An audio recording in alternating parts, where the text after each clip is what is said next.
हाँ जी। सो आज हमारी टैली की क्लास है और टैली सीखने से पहले हम लोग बेसिक्स ऑफ अकाउंटिंग को कवर करने वाले हैं।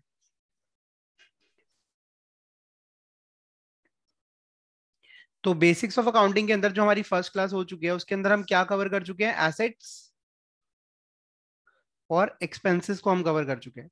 ठीक है। आज हम बात करने वाले हैं थ्री मोर टर्म्स के बारे में, दैट इज कैपिटल।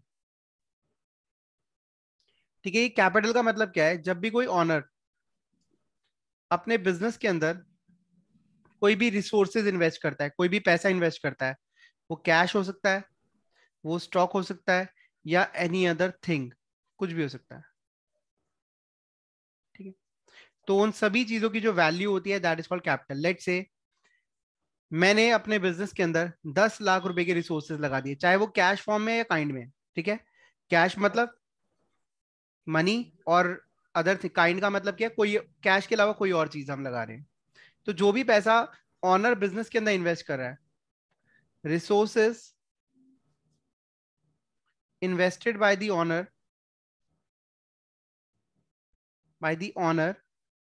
अच्छा, ऑनर को हम प्रोप्राइटर भी कहते हैं in the business, is a capital. Clear है? मतलब अगर मैं अपने बिजनेस के अंदर कुछ भी पैसा लगा रहा हूं that is capital. Next, drawings. मैंने अगर बिजनेस में पैसा लगाया तो मेरे बिजनेस में जो कैपिटल है वो इंक्रीज हो जाती है, कैपिटल बढ़ जाती है। अगर वो मैं पैसा विड्रॉ कर लेता हूं दैट इज कॉल्ड ड्राइंग्स। पैसा बिजनेस से बाहर निकाल रहा हूं, इसको हम बोलते हैं withdrawal of capital. Withdrawal of capital. अब ये विड्रॉल ऑफ कैपिटल कैसे हो सकता है? अगर मैं बिजनेस में जो पैसा लगाया उससे कोई पर्सनल खर्चा कर रहा हूं, ठीक है, या फिर कोई कैश विड्रॉ कर रहा हूं, या फिर कोई एसेट को निकाल रहा हूं बिजनेस से, तो ये सारी चीजें ड्राइंग्स बन जाती हैं और ये सभी मेरी कैपिटल को रिड्यूस करती हैं। It reduces capital.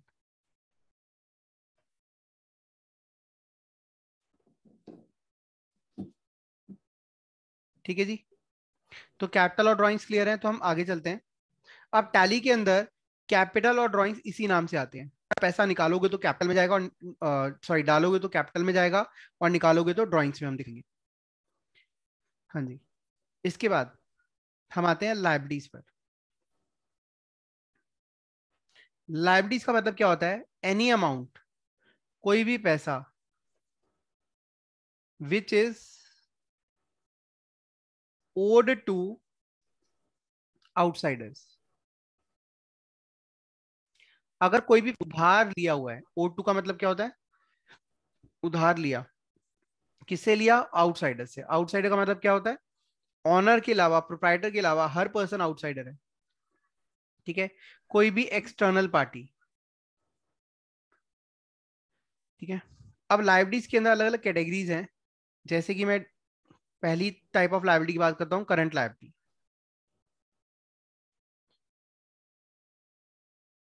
ये करंट लाइबिलिटीज क्या होती हैं? ये शॉर्ट टर्म लाइबिलिटीज हैं। इनको हमें विद इन अ ईयर पे करना ही करना है। ठीक है। मतलब उधार चढ़ा फिर उसे पे करना है, फिर उधार चढ़ा, मतलब जो रूटीन हमारी लाइबिलिटीज होती हैं। जो बिल आया हमारे पास, हमने कोई पैसा नहीं दिया, तो वो हमारी शॉर्ट टर्म लाइबिलिटी हो गई। क्लियर है? हमने किसी से माल उधार पे लिया, ठीक है, वो हमारे लिए शॉर्ट टर्म लाइबिलिटी हो गई। मैं इनके एग्जांपल लिख रहा हूँ। क्रेडिटर्स, क्रेडिटर्स या फिर सप्लायर्स। ठीक है। इसे हम अकाउंट्स पेबल भी बोलते हैं आज की डेट में। ठीक है। आउटस्टैंडिंग एक्सपेंसेस, कोई खर्चा हमने कर दिया लेकिन अभी उसकी पेमेंट नहीं करी।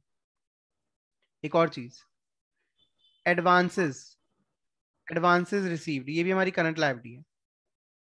ठीक है। एडवांस रिसीव करना, हमने कोई काम अभी करा नहीं, उसका पैसा हमने पहले ही ले लिया है, तो हमने पैसा अभी कमाया तो है नहीं, अर्निंग्स नहीं हुई लेकिन पैसा पहले आ चुका है, तो वो भी आपके लिए एक लायबिलिटी है। जब तक आप वो काम कंप्लीट नहीं करोगे तो वो आपकी इनकम में नहीं जाएगा, आप उसे अर्न नहीं कर, आपने अभी तक उसे अर्न नहीं करा है, तो this will be a current liability. अच्छा, प्रोविजन फॉर टैक्स। टैक्स का प्रोविजन बनाना, जीएसटी पेबल, अगर आपने कोई जीएसटी जमा कराना है, ठीक है, तो ये हमारे लिए करंट लायबिलिटीज है। बी, लॉन्ग टर्म लायबिलिटीज,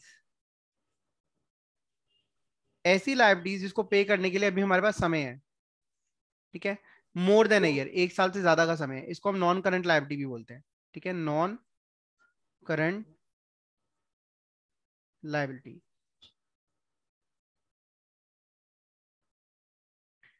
ठीक है, इसमें हमारे पास लॉन्ग टर्म लोन्स आ जाते हैं, हमने कोई पैसा उधार लिया हुआ है,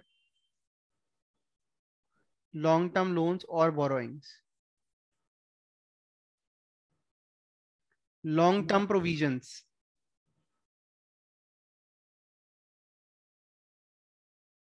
जैसे आपने 10 साल के लिए बैंक से लोन लिया हुआ है, ठीक है, या 10 साल के लिए पब्लिक से हमने पैसा उधार लिया हुआ है, या किसी से भी लॉन्ग लॉन्ग टर्म के लिए पैसा हमने उधार लिया और उसे बाद में पे करना है, ठीक है, तो that is a non current liability. इसके बाद हम चलते हैं, नेक्स्ट इज हाँ, रेवेन्यू, इनकम पर चलते हैं, ठीक है। सबसे पहले आपको इनकम का मीनिंग क्लियर करना है। इनकम का मतलब क्या है? Amount earn from business activities, जो भी आप बिजनेस एक्टिविटीज से पैसा कमा रहे हैं, that is called your income. अभी इनकम दो तरह की होती है, first is direct incomes and second is indirect incomes. अब इनके अंदर फर्क क्या है?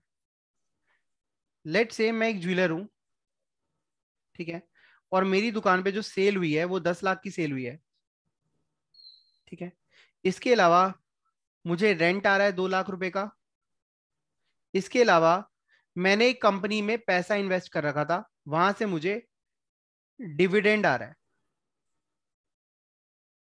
50,000 रुपए का। किसी कंपनी में मैंने निवेश कर रखा है, जब कंपनी को फायदा हुआ तो उस कंपनी ने मुझे भी डिविडेंड दिया, फायदा दिया। इसके अलावा मैंने अपने एक दोस्त को पैसा उधार दे रखा था, उससे मुझे इंटरेस्ट मिल रहा है 10,000 रुपए का, ठीक है। तो अब बताइए, मेरी मेरा मेन सोर्स ऑफ इनकम से कितना पैसा आ रहा है मेरे पास? टोटल मेरी कमाई कितनी हो गई? 12,60,000। लेकिन अगर कोई मुझसे पूछता है कि मेरे अपने काम से मुझे कितना पैसा आ रहा है, मेरे मेन काम से मुझे कितना पैसा आ रहा है, तो क्या आंसर देंगे आप? फटाफट बताइए। बिल्कुल ठीक बात है। तो मेरे काम से कितना पैसा आ रहा है? 10 लाख रुपए आ रहा है, तो 10 lakh is my direct income. तो मैंने यहां पर क्या देखा कि जो income from basic nature of business, मेरे बेसिक नेचर ऑफ बिजनेस से इमर्ज हो रही है, मैं अर्न कर रहा हूं, that is my direct income, ठीक है। तो अब इसके अंदर कौन कौन सी इनकम्स आ सकती हैं, ठीक है, उसके बारे में बात करते हैं। तो बेसिकली डायरेक्ट इनकम्स के अंदर इसके जो एग्जांपल है वो है सेल ऑफ गुड्स, आप गुड्स बेच सकते हैं, या फिर आप कोई सर्विस सेल कर रहे हैं, वो आपकी डायरेक्ट इनकम है। इसके अलावा ट्रेडिंग कमीशन, अगर आपका कमीशन बेस्ड काम है तो कमीशन कमाना इज योर डायरेक्ट इनकम। इसके अलावा all incomes except direct income are indirect, वो सारी इनडायरेक्ट में आ गई, ठीक है। मतलब सेल के अलावा कोई भी इनकम अगर आती है तो आप उसको इनडायरेक्ट इनकम्स के हेड में दिखाएंगे। अब इनडायरेक्ट इनकम्स के एग्जांपल क्या है? वो जो मुझे रेंट मिल रहा था, वो मेरे लिए इनडायरेक्ट इनकम थी। अगर मुझे कुछ डिस्काउंट्स मिल रहे हैं, वो मेरे लिए इनडायरेक्ट इनकम है। अगर मुझे कोई इंटरेस्ट मिल रहा है, तो मेरे लिए इनडायरेक्ट इनकम है। अगर मुझे कोई कमीशन मिल रही है, अगर मेरा कमीशन का काम नहीं है, तो वो मेरे लिए इनडायरेक्ट इनकम है, ठीक है। मुझे किसी कंपनी से कोई फायदा मिला, डिविडेंड रिसीव हुआ, वो मेरे लिए इनडायरेक्ट इनकम है। मैंने कोई पुरानी एसेट बेची, उस पर प्रॉफिट हुआ, profit on sale of old assets, कोई पुरानी एसेट बेच दी, ठीक है। या कोई मैंने पैसा इन्वेस्ट कर रखा था, वो इन्वेस्टमेंट पे मुझे फायदा हो गया। किसी कंपनी के शेयर्स मैंने 100 रुपए के लिए थे, उसको 150 का बेच दिया, 50 का फायदा हो गया। ठीक है, वो मेरी इनडायरेक्ट इनकम है, वो मेरा मेन सोर्स ऑफ इनकम नहीं है। ओके, कोई डाउट है तो पूछ लो। So there are two types of income. आगे हम चलते हैं। तो हमारी एसेट डिस्कस हो गई, एक्सपेंस डिस्कस हो गया, कैपिटल, ड्राइंग्स और रेवेन्यू डिस्कस हो गया। अब हमारा क्या बच गया? लायबिलिटीज भी हो गया।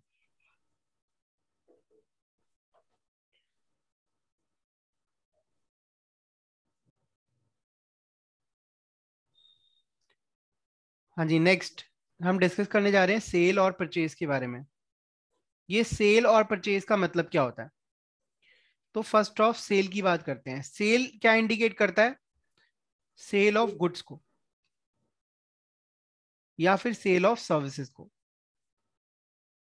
ठीक है, तो जहां पर भी सेल वर्ड आता है, सिर्फ सेल्स और कुछ नहीं लिखा हुआ, तो इसका मतलब हम गुड्स को बेच रहे हैं या फिर अपनी सर्विस को सेल कर रहे हैं। अभी गुड्स क्या होते हैं?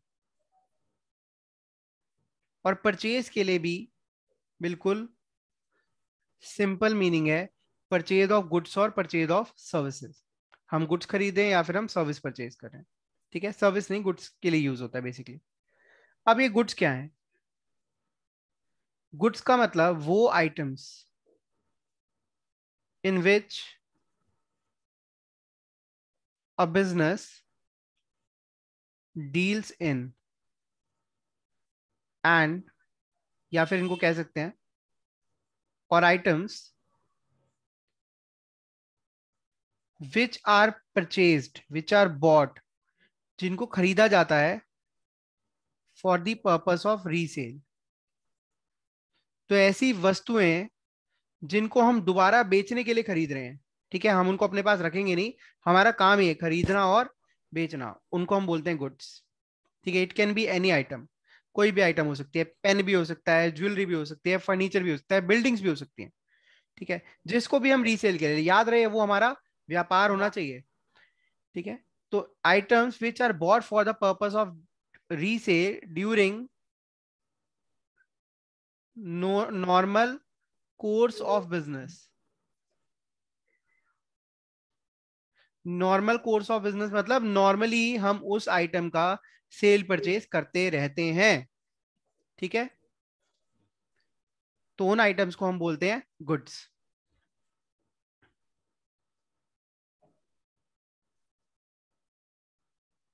नेक्स्ट, अब हम डिस्कस करने वाले हैं ये फिक्स्ड एसेट्स क्या होती हैं।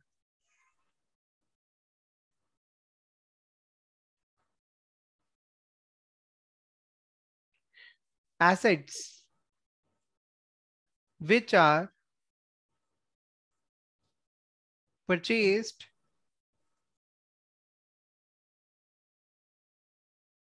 For long term use in the business.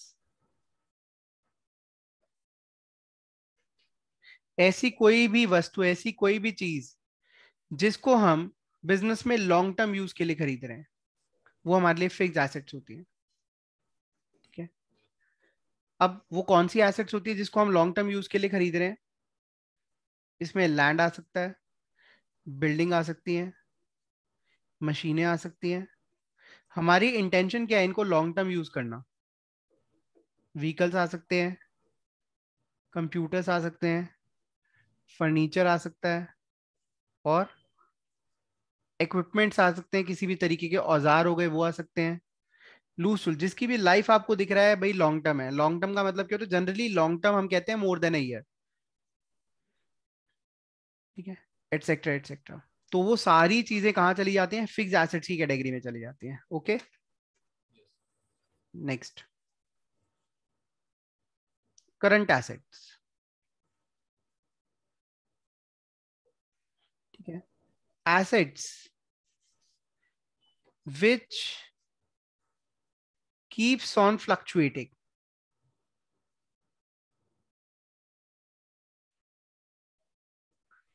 कह सकते हैं ऐसी एसेट्स जो हमारी फ्लक्चुएट होती रहती हैं। फ्लक्चुएट का मतलब क्या है? चेंज। तो एसेट जो हमारे बिजनेस के अंदर फ्लक्चुएट होती रहती है, आती हैं जाती हैं बढ़ती हैं कम होती रहती हैं, ठीक है, वो एसेट्स हमारे लिए क्या है, करंट एसेट्स हैं। और इनको ऐसे भी समझा जा सकता है, assets which are held for short term, जिनको आप लंबे समय के लिए नहीं, शॉर्ट टर्म के लिए अपने पास रखते हैं। एंड विद एन इंटेंशन, और आपकी इंटेंशन क्या होती है, टू लिक्विडेट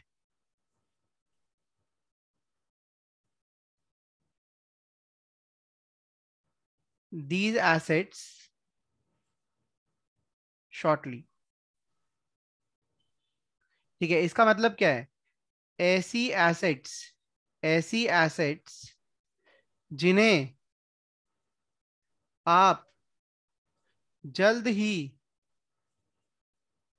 कैश में कन्वर्ट कर देंगे, कन्वर्ट कर देंगे। ठीक है, ऐसी कोई भी एसेट जो कैश में जल्दी कन्वर्ट हो जाएंगी या फिर वो यूज हो जाएंगी, ठीक है, उसके बेनिफिट्स हमें मिल जाएंगे, तो वो हमारे लिए करंट एसेट्स हैं। ऐसी एसेट्स कौन कौन सी होती हैं, कैश, जो आपके पास पैसा है वो करंट एसेट में आता है। आपके बैंक में जो पैसा पड़ा हुआ है वो भी करंट एसेट में आता है। मतलब ऐसी कोई भी चीज जो कैश है या फिर इक्वल टू कैश ट्रीट करी जाती है, वो आप करंट एसेट में लिखेंगे। और क्या क्या चीजें हो सकती हैं, स्टॉक, आपके पास स्टॉक पड़ा हुआ है, किस चीज का स्टॉक, गुड्स का, कुछ माल आपके पास पड़ा हुआ है जो अभी बिका नहीं है, जो आगे बिकेगा, तो वो आपके लिए क्या है, एसेट्स है। ठीक है, डेटर्स, डेटर्स का मतलब क्या है यहाँ पर, कस्टमर्स या फिर ऐसे लोग जिनसे आपने पैसा लेना है, जिसको हम बोलते हैं अकाउंट्स रिसीवेबल, वो आपके लिए करंट एसेट है, क्योंकि आपकी इंटेंशन क्या है, उनसे जल्द ही पैसा ले लेना।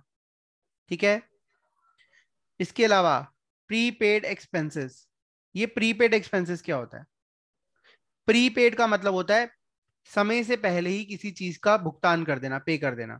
एक्सपेंसेस, खर्चे, ये खर्चे अभी हुए नहीं है लेकिन आप इनको पे कर चुके हो। ठीक है, मतलब इसका फायदा आपको जल्द ही मिल जाएगा। तो ये क्या है, फ्लक्चुएट होने वाली एसेट है, ये जल्द ही खत्म हो जाएंगी, शॉर्ट टर्म के लिए है। ठीक है, ये आपको बेनिफिट दे देंगी। उसके अलावा एक्रूड इनकम्स, ठीक है, अब ये लिख लो, इसके बारे में हम डिस्कस करते हैं ये क्या होती है, एटसेट्रा। तो ये सारी चीजें करंट एसेट्स हैं जो बिजनेस में शॉर्ट टर्म के लिए, कम समय के लिए रहेंगी, जो चेंज होती रहती हैं, या फिर आप जिनको जल्द ही कैश में कन्वर्ट कर देंगे। माल है बिक जाएगा, डेटर्स हैं कस्टमर है, उनसे पैसा आप ले लेंगे, अभी उन्होंने देना है, जिस जो भी आपको चीज पैसा देने वाली फ्यूचर में, वो एसेट है। लेकिन वो करंट एसेट की डेफिनेशन में कब आएगी, जब उसकी जो आयु है, ठीक है, एज है, वो कम हो जाएगी। ठीक है, वो जल्दी ही आपकी बैलेंस शीट से, आपके अकाउंट से खत्म होने वाली है। ठीक है, इसमें कोई डाउट है तो पूछ लो।